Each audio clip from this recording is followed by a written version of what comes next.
Hi. Before we get started, I just want to let you know that this parent information session has been split into a three-part series to make it easier to watch and come back to when it suits you.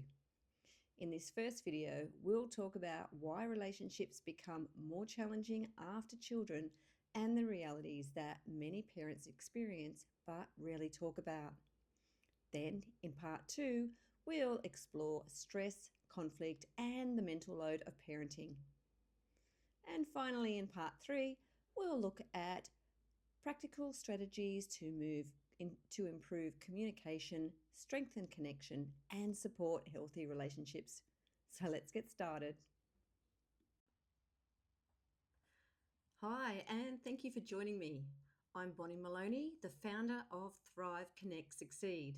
I work with parents, young people, and families, helping them build stronger relationships, emotional resilience, and practical life skills.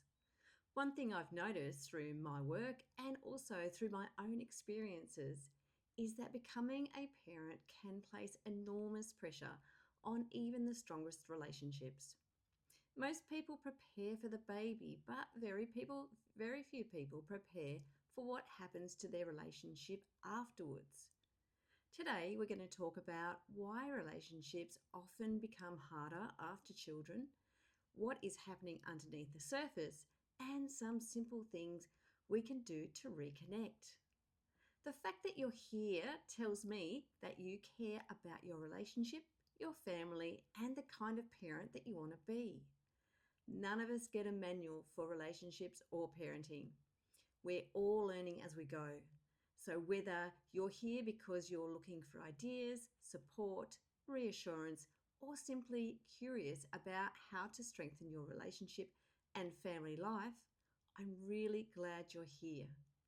In this video, we'll explore some of the challenges many parents experience while they happen and some practical ways we can build stronger connections with the people that we love the most.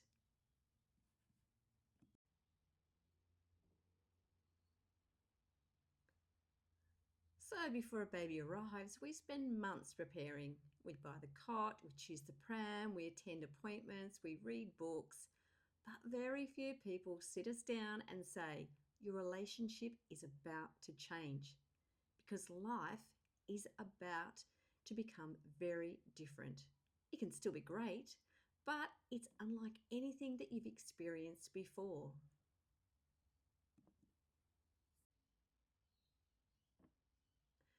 Many parents have an image of what family life will look like after they have their babies. Then reality arrives.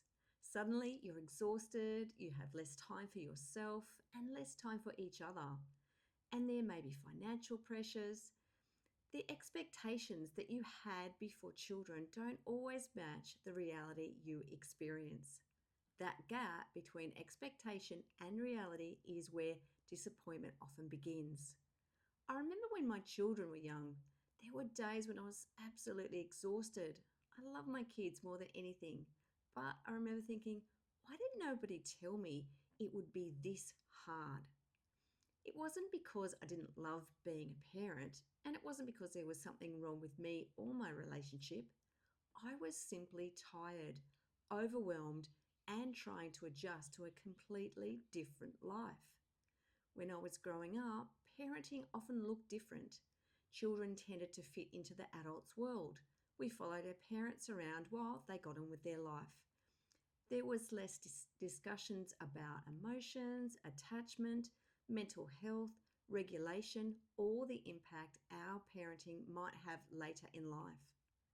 Today, many parents are trying to do things differently. We're trying to be more intentional. We're learning about emotional regulation, healthy communication, connection, and child development.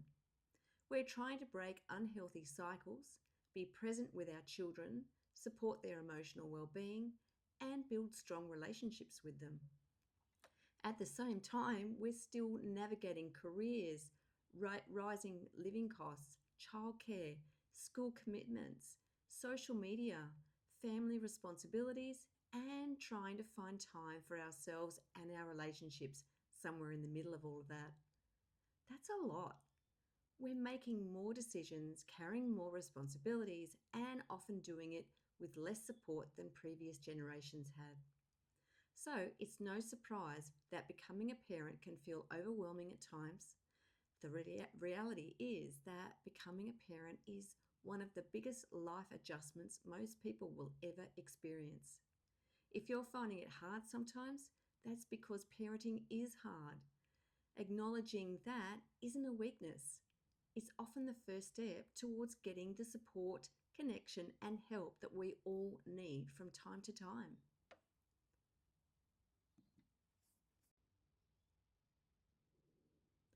Many couples think they're arguing about chores, money, or even bedtime routines. But underneath those arguments is usually something deeper. People want to feel supported, they want to feel seen, and they want to feel appreciated. They want to know that they're not carrying everything alone. Often the chores aren't the issue, the feeling underneath is. The mental load. Everybody's heard of it, but sometimes we're just not sure what it actually is. But it refers to everything that we're carrying in our heads: the appointments, the lunch boxes, the school notes, uniforms, shoes, birthday parties, outings, meal planning, food shopping, cooking, cleaning up, housework, washing. The list just goes on, day after day. This is the work that nobody sees, but it keeps your house functioning. Let's pause for a moment. What are some things constantly running through your mind as a parent? Have a think about what you're actually carrying.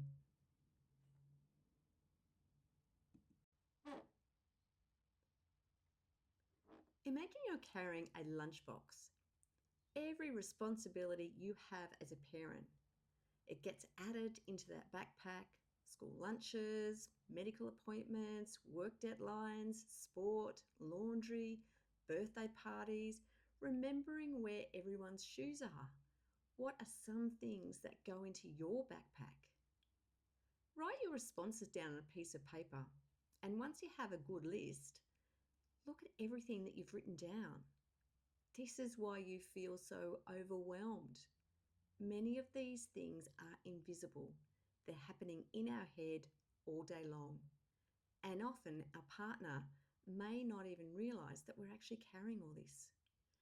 Now, the goal isn't to compare your backpacks with your partner, it's to understand what each person is carrying in the relationship.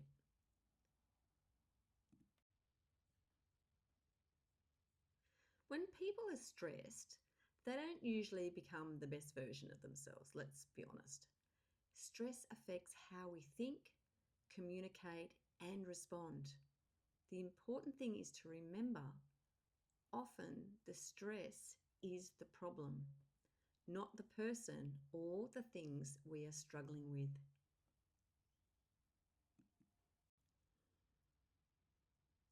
When we're overwhelmed, our nervous system tries to protect us.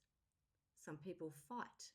They become irritable, critical, defensive, or angry. Some people flee. That's the flight response. They avoid the conversation, keep busy, or leave the room. Some people freeze. They shut down, go quiet, or struggle to think clearly. Some people are fawn. They try to keep everyone happy, avoid conflict, and put everyone else's needs before their own. None of these responses are necessarily good or bad.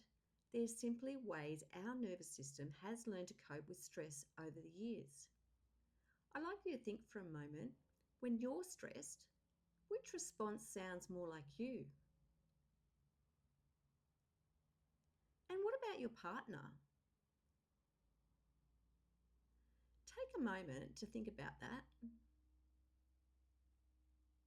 because often the conflict isn't the real problem. The problem is that two stressed people are trying to communicate while they're both in survival mode. Maybe one person wants to talk immediately while the other needs space.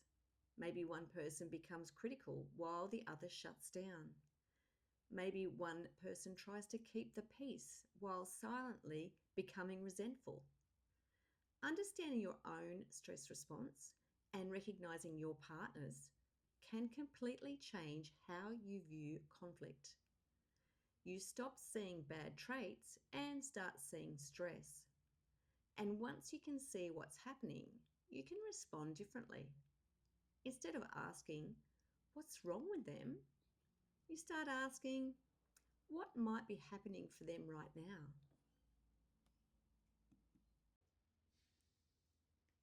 Before you go, this is only part one of this series. In the next video, we're going to look at why strong couples start arguing after kids, the impact of mental load, and how stress changes the way we communicate with each other.